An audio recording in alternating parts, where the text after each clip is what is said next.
Rafael Ugarte es director del Ministerio Agua Viva para las Naciones en Delicias, Chihuahua, miembro de Rema Internacional, autor de la obra de Nuevos Creyentes de Reino, licenciado en Teología y con una maestría en Consejería Familiar. A continuación, desde Chihuahua, México, Pastor Rafael Ugarte. Qué gusto saludarles, amada familia en Cristo, en todas las naciones. Estoy muy contento y muy agradecido con el Señor por la oportunidad que me da de participar en este gran congreso. También estoy muy agradecido con el pastor Pascual Borrell por la invitación y por su padre espiritual, que es el apóstol Yacer Rivas. También muy agradecido por esta casa espiritual que nos ha brindado siempre su bienvenida y su confianza. Yacer, muchas gracias. Pascual, muchas gracias. Y pues no quiero más que entrar de lleno a este tema. Entonces yo quiero ligar el entendimiento de la gracia a nuestra herencia. Esto es lo que el Señor puso en mi corazón. Así es que prepárese. Recibimos del Señor en este momento. Yo conscientemente estoy bajo la autoridad de Él, la guía de Él y el ejercicio del Espíritu Santo a través mío.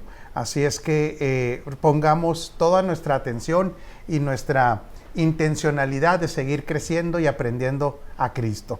Vamos a hablar pues del tema de este congreso, que somos fieles administradores de la multiforme gracia de Dios. Pero entendiendo aquí como fieles administradores, el tema es muy importante, es que nosotros tenemos una coparticipación en la administración de lo que ya nos fue concedido por gracia. Y quiero que quede muy claro, una coparticipación. Desde una mente mística y religiosa, creemos que Dios hace las cosas completamente ajenos en nosotros, en nuestra vida. La realidad es que en su soberanía Él sigue haciendo lo que Él le place, pero en nuestra vida, en el desarrollo de nuestra formación en Cristo, hay una coparticipación de nosotros en nuestra vida personal. Ahora vamos a ver el libro de Efesios, que es un libro muy importante desde el punto de vista de conquistar o de traer a la realidad aquello que ya nos ha sido dado en el Espíritu. El libro de Efesios tiene una correlatividad con el libro de Josué en el Antiguo Testamento, porque precisamente se nos dan las herramientas, se nos da el entendimiento de lo que ya tenemos por causa del propósito eterno y de la gracia, pero que ahora, mediante esta coparticipación que tenemos juntamente con Cristo por haber quedado unidos a Él, traemos a la realidad esto que nos ha sido dado por gracia. Y Efesios 2 es un capítulo magistral en cuanto al entendimiento de esta gracia. Es un capítulo que nos va a describir el antes y después de la gracia. Vamos pues a ver nuestra experiencia en la vida sin la gracia de Dios. No es que la gracia no estuviera ahí, simple y sencillamente que al no aceptar el regalo de esta gracia teníamos un tipo de vida. Dice Efesios 2:1, en otro tiempo ustedes estaban muertos en sus transgresiones y pecados, en los cuales andaban conforme a los poderes de este mundo. Este andar tenía que ver con un estilo de vida, y porque en otro tiempo nosotros estábamos muertos espiritualmente, deshabilitados de la vida de Dios. Dice, se conducían según el que gobierna las tinieblas, según el espíritu que ahora ejerce su poder en los que viven en la desobediencia. Entonces, antes de ser partícipes de la gracia, vivíamos como esclavos de nuestra naturaleza caída, y había un efecto de una vida mundana, una vida llena de pecados, una vida que desde el punto de vista espiritual era una muerte, realmente no era una vida. Aunque viviéramos en el alma y en el cuerpo, esta muerte espiritual nos hacía vivir en una vida que no tenía nada que ver con la santidad. En este tiempo, dice, todos nosotros vivíamos como ellos, impulsados por nuestros deseos pecaminosos. Fíjese qué interesante. Aquí hace una comparativa con ellos, con la simiente de la mentira. La simiente, aquellos que viven bajo la raza adámica, ¿sí? En el orden de la raza adámica, pero también que viven gobernados por la semilla de el mentiroso, que es el sistema, ¿sí? Del padre de la mentira, siguiendo nuestra propia voluntad y nuestros propósitos. Qué interesante. Antes de la gracia, fíjese, para que vaya identificando ¿Cómo después de la gracia esto no debe ser? Antes de la gracia vivíamos de acuerdo a nuestra propia voluntad y nuestros propósitos. No entendíamos el propósito eterno, sino que cada quien tenía un propósito individual y para eso trabajaba y para eso estaba determinado. Y lo podemos ver en muchas personas que hasta tienen éxito porque tienen un propósito definido, sin embargo no tenían nada que ver con el propósito eterno. Dice, como los demás éramos por naturaleza objeto de la ira de Dios. Pero por favor, ahí donde está usted, repita conmigo, esto fue antes de la gracia. De tal manera que la gracia, muy lejos de ser un permiso para portarnos como queremos, el que estaba deshabilitado de la gracia se portaba como quería. El que estaba deshabilitado de la gracia tenía su propia voluntad, ajeno al propósito eterno. Ahora, Efesios 2:4 nos lleva a nuestra experiencia con la gracia. Pero Dios, que es rico en misericordia, por su gran amor por nosotros, nos dio vida juntamente con Cristo, aun cuando estábamos muertos en pecado. Por gracia, ustedes han sido salvados. Nuestra experiencia con la gracia nos trajo vida, aun cuando estábamos muertos en nuestros pecados, por causa de la misericordia.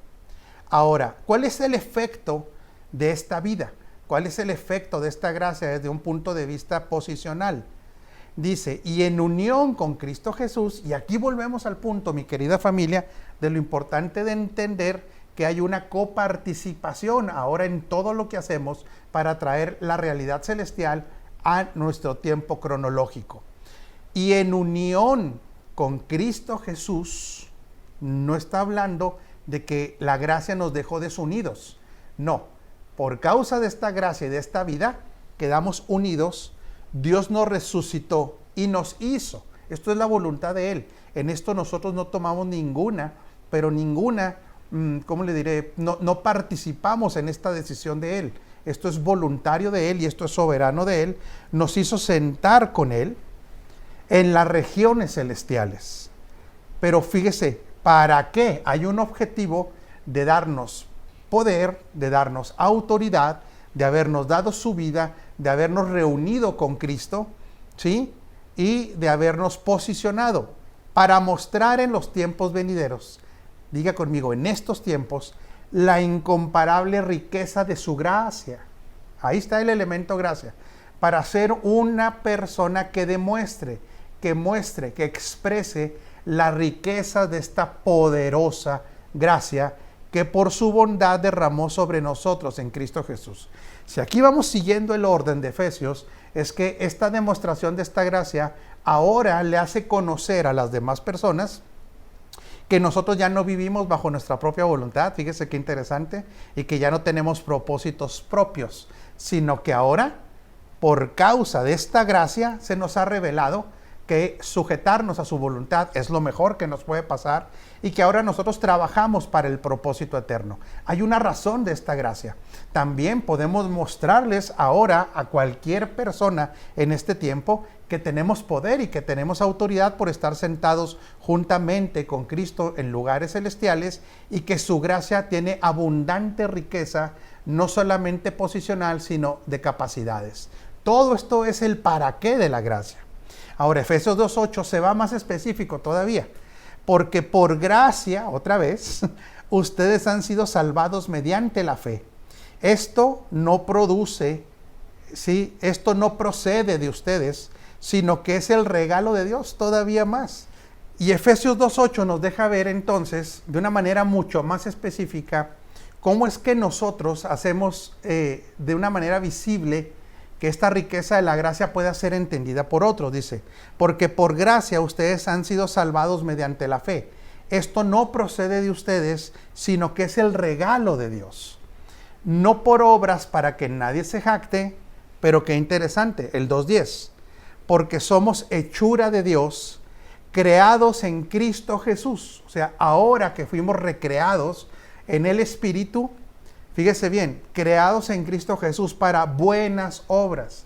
El que ha entendido la gracia, el que disfruta de la gracia, el que vive en la gracia, la manifiesta por medio de buenas obras. Esto es importantísimo. No por obras llegamos a la gracia, pero cuando la gracia llegó a nosotros, manifiesta o se manifiesta su riqueza por medio de las buenas obras. De tal manera que si un hijo de Dios no produce buenas obras, lo dejo a su conclusión todavía, ¿sí? Las cuales Dios dispuso de antemano a fin de que las pongamos en práctica. Qué importante conocer este marco de diferentes aspectos de la gracia, porque el problema de la interpretación de una verdad radica en ver esta verdad a través de una preconcepción que generalmente se nos acomoda a nuestras preferencias. Otra vez, cuando nosotros vemos o analizamos una verdad desde una cosmovisión donde nosotros tenemos un pensamiento preconcebido y que está ligado a nuestras preferencias, no nos permite ver todas las facetas de la verdad. Por eso para muchas personas que estuvieron durante mucho tiempo en el legalismo, cuando vienen a un entendimiento parcial de la gracia, vemos en ellos reacciones que no tienen nada que ver con lo que acabamos de describir. De tal manera que la gracia tiene muchas facetas. La primera que conocimos fue esa disposición amorosa de Dios de darnos lo que no merecíamos y de darnos lo que no podíamos producir. Pero usted ahora se ha dado cuenta en lo que leímos que no solamente eso es la gracia. La gracia tiene otra faceta de posicionarnos. La gracia tiene otra faceta de capacitarnos. La gracia tiene otra faceta de producir buenas obras. La gracia tiene otra faceta de sacarnos de una mentalidad egoísta y de tener un propósito personalista, alinearnos al propósito de Dios y sujetar nuestra voluntad a Él. ¿Qué le parecen esos elementos de la gracia? Por eso cuando vemos parcialmente, generalmente, una verdad, la vamos a distorsionar. Es como el diamante tiene muchas caras y si usted solamente ve una cara, solamente interpretará la proyección de la luz a través de esa cara. Pero el diamante tiene diferentes facetas siendo un solo diamante. De tal manera que es igual la gracia. La gracia tiene diferentes facetas, pero sigue siendo gracia. Ahora, cuando nosotros, por nuestra preferencia, y cómo no va a ser una preferencia, y cómo no vamos a amar, que Él nos ama incondicionalmente, y que nos haya dado lo que no podíamos producir, y cómo no vamos a amar también el que nos diera lo que no merecemos, pero aunque esto sea fascinante y nos guste y nos pueda apasionar, tendremos que ver todo lo demás de la gracia. Entonces, cuando vemos una verdad parcial, no necesariamente es que tengamos una mala actitud, sino que una enseñanza parcial de una verdad también produce fortalezas mentales de las cuales no es muy fácil salir. Y le voy a decir por qué. Porque son verdades bíblicas. Y nosotros como creyentes amamos la verdad bíblica, pero cuidado con amar una verdad bíblica parcialmente. Es importante ver la verdad en toda su amplitud y también se puede formar una fortaleza si la persona que nos enseñó estas verdades parciales nos generaba una liga emocional. Por eso muchas personas batallan tanto para desligarse de las primeras enseñanzas que tuvieron, aunque no fueran enseñanzas basadas en la verdad presente. ¿Por qué? Porque hay una liga emocional con un pastor, con un líder, pero precisamente en los tiempos de reforma, Dios está trayendo la iluminación de nuestro entendimiento para cada vez tener un entendimiento integral acerca de las verdades bíblicas. Por eso no podemos descartar el caso de personas altamente carnales también, aquí está el otro aspecto, que no quieren morir al yo y se justifican su actuar en verdades parciales. Desgraciadamente, tarde o temprano hay una cosecha derivada de su forma de proceder. ¿Por qué? Porque la ley de la siembra y la cosecha, aún en la gracia, permanece. Entonces, la verdad, ahora que entendamos la verdad en su totalidad, podemos decirlo como la Escritura dice y reafirmarlo. La verdad nos hace libres, pero también nos protege del fruto de vivir en la mentira. Se lo voy a repetir. La verdad no solamente nos hace libres, la verdad nos protege del fruto de vivir en el error o vivir en la mentira. La gracia es uno de los temas que más se han malinterpretado y se han introducido temas o conceptos aunados a ella que nada tienen que ver con la verdad absoluta de ellas. Fíjese qué interesante. para que sigamos aprendiendo los tópicos de la gracia. Si la gracia se ve como una doctrina independiente de la persona de Cristo, créame que habrá una distorsión. Porque Cristo es la gracia de Dios. Y Cristo también es mediante quien Dios manifiesta su gracia. De tal manera que entender a Cristo en nosotros, ¿sí?, quien por gracia nos ha sido dado y quien también es por medio de quien la gracia se potencializa y la gracia se expresa. Si no lo entendemos que estamos unidos a Él, para agradarle a Él, para obedecerle a Él, y la gracia se ve como una doctrina separada de su persona, terminará distorsionando el concepto de la gracia. Toda doctrina que no ve a Cristo es una doctrina que terminará cayendo en distorsión de la verdad. Otra cosa, un mal enfoque de la gracia produce libertinaje. Jamás la gracia ha sido el permiso para portarnos como querramos, ajenos a la vida nueva que tenemos en Cristo y a los impulsos del Espíritu recreado ya en Él. Tampoco, y esto es bien importante que lo entendamos, tampoco la gracia es el permiso para la irresponsabilidad y la falta de compromiso. Qué triste que mucha gente, cuando vivía en el legalismo, no faltaba nunca a sus compromisos con sus liderazgos. No faltaba jamás a fallar en su responsabilidad, en aquello que se le asignaba, y lo peor, que en un sistema legalista y en un sistema de control. Y tristemente, por un mal entendimiento de la gracia, ahora que se vive en este precioso estado de gracia, muchos han bajado altamente sus niveles de responsabilidad y altamente sus niveles de compromiso. De tal manera que malinterpretan este amor incondicional con Dios y se justifican y caen en una mediocridad. Tampoco la gracia nos hace inmunes de la ley de la siembra y la cosecha. Aunque la gracia y la justicia juntas, por supuesto, esta justificación que nos ha puesto en una posición perfecta ante el Padre por medio de la obra de Cristo, ¿sí? Otra vez, nuestra posición es perfecta y en el Espíritu nosotros no tenemos, estamos completos en el Señor. Ahí es un suceso de perfección, porque con un solo sacrificio hizo perfectos para siempre. Y aquí yo entre paréntesis pongo en el Espíritu, ¿sí? Esto realmente no hay nada que toque nuestro espíritu, ni el maligno, ni el sistema, porque el espíritu quedó sellado por el Espíritu Santo. Sin embargo, la ley de la siembra y la cosecha sigue vigente en nuestra vida. Y esto yo no lo estoy hablando para el aspecto de nuestra salvación eterna, por eso le hablé de la justicia. Pero si usted viola las leyes naturales, como por ejemplo la ley de la gravedad, y usted dice, porque vivo en la gracia, me puedo tirar de un piso de un edificio de 3 pisos, al cabo la gracia va a producir que no me pase nada, se va a dar cuenta que la gracia no era para eso, con un hueso quebrado por lo menos. Así es que la ley de la siembra y la cosecha sigue vigente, de tal manera que el libro de Romanos nos exhorta continuamente a vivir como gente del Espíritu y no vivir como gente carnal, porque nos está protegiendo de la cosecha de la carne.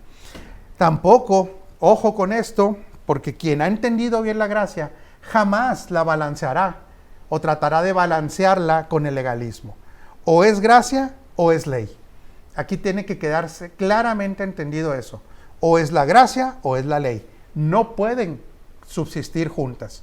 De tal manera que muchos ministros, por temor a lo que hemos hablado antes, libertinaje, irresponsabilidad, carnalidad, muchos ministros tratan de llevarle al oyente un balance y dicen ellos, bueno, espera, mira, hay que balancear esto con un poco de ley, hay que balancear esto asustando, hay que balancear esto controlando. No, si el balance se ejerce por medio del legalismo, una cosa anula la otra. Jamás hay un balance en mezclar ni pactos, ni mezclar gracia ni ley. El balance es el entendimiento correcto de la gracia y el entendimiento correcto del señorío de Cristo y de su reino. De tal manera que nosotros entonces tenemos que seguir aprendiendo más de la gracia y entendiéndola en toda su extensión. De tal manera que este congreso, estoy seguro, porque hay grandes exponentes en este congreso de la gracia, estoy seguro que mis compañeros tocarán diferentes aspectos de la gracia que probablemente yo no alcance a tocar. Pero entonces, cuando vemos esto tan precioso de la gracia y vemos que la gracia es la voluntad de Dios para sus hijos, en este tiempo es como administra también por gracia su economía, no es entonces la gracia una opción para edificar. Ojo, si usted en algún momento, por ver estas malas actitudes de quien malentiende la gracia, si usted como pastor o como líder dijera, bueno, entonces hay una opción de no enseñar la gracia, no, yo quiero decirle que no hay ninguna opción. Bíblicamente no existe la opción de enseñar en una plataforma diferente de la gracia. Y usted puede decir, bueno, yo puedo decidirlo. Bueno, usted está en la opción de decidir cómo edificar. Estoy de acuerdo con usted. Pero para Dios esto no es opcional. Hechos 20:29 nos enseña lo siguiente. Sé que después de mi partida, está el apóstol Pablo despidiéndose de los fieles en la congregación de Éfeso. Dice, entrarán en medio de ustedes lobos feroces que procurarán acabar con el rebaño. ¿Sí? Aún de entre ustedes mismos se levantarán algunos que enseñarán falsedades para arrastrar a los discípulos para que los sigan. Fíjese qué interesante. Cuando el evangelio o cuando la edificación no está sustentada en la gracia, fíjese qué importante es esto. Usted se puede dar cuenta que quien edifica fuera de este modelo, lo que busca son seguidores de ellos, no que sigan a Cristo. Este modelo es reprobado completamente por el Señor. De hecho, aquí Hechos 20:29 dice, por medio de ustedes, entrarán en medio de ustedes lobos. La descripción que hace el Señor de quien va a edificar fuera del orden del nuevo pacto de la gracia es sumamente fuerte. A través de Pablo lo está haciendo. Lobos feroces que procurarán acabar con el rebaño, y aún de ustedes mismos se levantarán algunos que enseñarán falsedades. Entonces aquí vemos la rapacidad, la voracidad de quien no enseña en este orden, pero también vemos que les habla de personas falsas que van a incurrir en la mentira para tener seguidores. Así que estén alerta, fíjese bien. Recuerden que día y noche durante 3 años no he dejado de amonestar con lágrimas a cada uno en particular. Ahora, fíjese la encomienda que hace el apóstol Pablo después de haber trabajado con ellos durante todo este tiempo en tópicos completamente derivados de la gracia. Él dice, después de haber enseñado la gracia y saber el riesgo de que esta figura apostólica de autoridad que era él ya no esté presente, dice, ahora los encomiendo a Dios y al mensaje de su gracia. Otra vez, vuelve al punto clave del mensaje, el mensaje de su gracia, porque este mensaje tiene poder para edificarlos, diga conmigo, construirnos, desarrollarnos, impulsarnos, edificar, entrenar, capacitar, preparar, todo eso significa, está en el contexto de la edificación. Y ojo, y darles herencia entre los santificados. Qué poderosa declaración, porque entonces el disfrute de la herencia que ya tenemos por gracia está ligado al entendimiento de la gracia. Otra vez, el disfrute de la herencia, la cual tenemos por gracia, está ligado al mismo entendimiento de la gracia. Así es que un heredero que no entiende la gracia, aunque sea heredero, no disfrutará esta herencia y tampoco se le asignará más de la herencia que legalmente ya tiene. Ahora, ¿cómo vamos ahí, familia? Está interesante el tema, está retador el tema, y lo que tenemos que ir entonces es perfeccionándonos en la gracia. Fíjese qué interesante que en el nuevo pacto, donde el esfuerzo personal no es aceptado para alcanzar la bendición, porque ya fuimos bendecidos, sin embargo la Escritura dice, esfuércense en la gracia. ¿Por qué? Porque la gloria de la manifestación va a ser mayor al dolor de la formación. ¿Dolerá la formación de la gracia? Sí duele, porque cuando entendemos la gracia en su totalidad, nos tendremos que desprender de varias cosas que amamos, que nos han dado a nosotros identidad ¿sí? O nos han hecho entendernos a nosotros mismos en una posición de autosuficiencia. Por lo tanto, para madurar en la gracia, le voy a enseñar pequeños principios que es el proceso que nos permite entender cómo vamos creciendo en la gracia y cómo esto va a traernos un mayor disfrute de nuestra herencia. Primero, se tiene que romper el status quo. Si usted ha venido de una mentalidad completamente ligada al legalismo, sí sabe que esa mentalidad legalista no solamente le ha deformado una mentalidad, sino que le ha deformado el carácter, le ha deformado la personalidad, ha afectado a otros el legalismo. También le ha dado un estilo de vida que, si no está ligado a la gracia, perdóneme que se lo diga, pero es muy parecido al estilo de vida de los legalistas.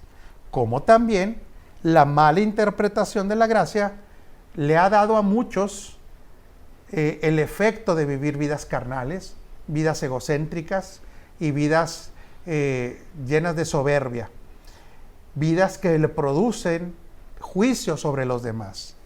Se tiene que romper este status quo.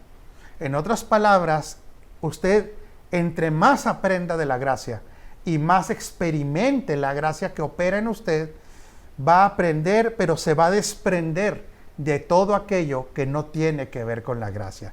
Este es el primer paso, se llama rompimiento del status quo, donde usted probablemente va a llegar a puntos, como muchos ministros me lo han dicho en mi carrera apostólica.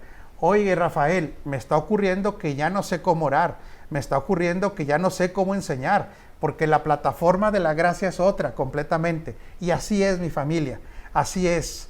Para algunos será menguar, para otros será de tener esa actitud de prepotencia, aquello que los hacía sentir más fuertes ante los demás. Se tiene que romper ese status quo, se tiene que romper este estilo de vida derivado de lo que no es gracia. Esta es la primera etapa, aprender y desprenderse.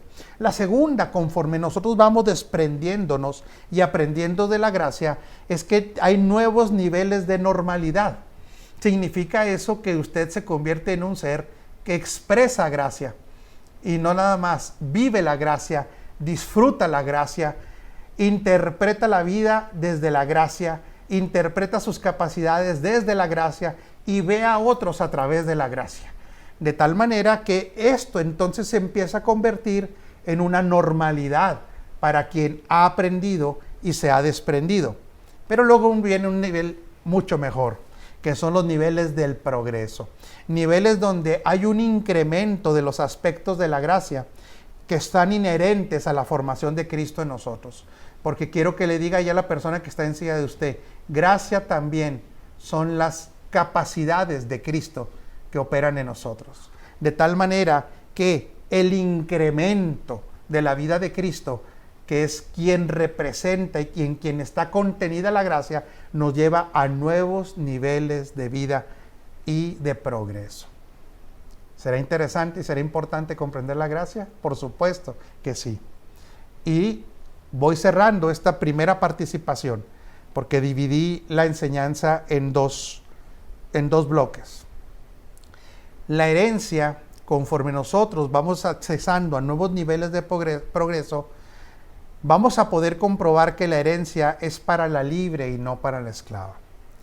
De tal manera que nos vamos desprendiendo del legalismo y nos vamos desprendiendo de nuestra autosuficiencia, que genera esclavitud al yo, y el legalismo genera también la esclavitud a un sistema derivado del control, de la manipulación, y donde no se percibe la vida desde la óptica del hijo, sino del esclavo. Por eso los legalistas no pueden ni no acceden a la herencia de la misma manera que aquel que ha crecido en la gracia. Porque siendo dueños de todo, no tienen diferencia alguna con el esclavo mientras se es niño, lo dice claramente Gálatas 4:1. Entonces, familia, esta primera parte tiene que ver con sensibilizarnos en el entendimiento de la gracia. Nuestra herencia, usted está aquí para disfrutar la vida como heredero. está aquí para ser un administrador de la gracia. Usted está aquí para ser responsable de esta gracia, estas capacidades, esta posición que tenemos en la tierra, para poder nosotros, como hijos amados, porque si hijos herederos, poder ser administradores de la gracia que nos corresponde, ¿sí? De la herencia que nos corresponde, pero también de la herencia de Él. Porque la herencia de Él está distribuida entre sus hijos, entre su pueblo. De tal manera que ser un buen administrador de la gracia nos hará ser un buen administrador de la herencia.